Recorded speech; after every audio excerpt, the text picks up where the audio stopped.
கண்களை மூடி பக்தியோடு நாம் ஜெபிப்போமாக. எங்களை அதிகமாய் நேசித்து அன்பு செய்கின்ற, நாங்கள் தவறு செய்தாலும் குற்றம் புரிந்தாலும் பாவத்தில் விழுந்தாலும் எங்களை மன்னித்து அரவணைத்து ஏற்றுக்கொள்ளுகிற எங்கள் அன்பான தகப்பனே, உம்மை வாழ்த்துகிறோம், உம்மை போற்றுகிறோம், உம்மை ஆராதனை செய்கிறோம். இயேசுவே தெய்வமே, நீர் ஒருவரே ஆண்டவர் என விசுவாச அறிக்கையிடுகின்றோம். இந்த உலகத்தில் மன்னிப்பதில் தாராள உள்ளம் கொண்ட உம்மை போல் ஒருவர் இல்லை.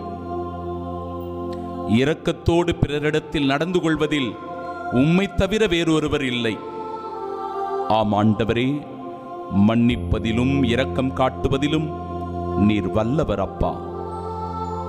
இந்த நாளிலும் உம்மை போல நாங்களும் இரக்கமுள்ளவர்களாய் பிறரை மன்னிக்கிறவர்களாய் வாழ வரம் வேண்டி செபிக்கிறோம். பிறர் மீது எங்களுக்கு ஏதாவது மனஸ்தாபங்கள் இருக்கிறதென்றால், மன வருத்தங்கள் இருக்கிறதென்றால், யாருடனாவது நாங்கள் பேசாமல் இருக்கிறோம் என்றால், எங்களுக்குள் முரண்பாடுகள் கருத்து வேறுபாடுகள் இருக்கிறதென்றால், ஆண்டவரே மன்னித்து பிறரை ஏற்றுக்கொள்ள அன்பு செய்ய இந்த திருப்பலியின் வழியாக வர வேண்டி செபிக்கிறோம்.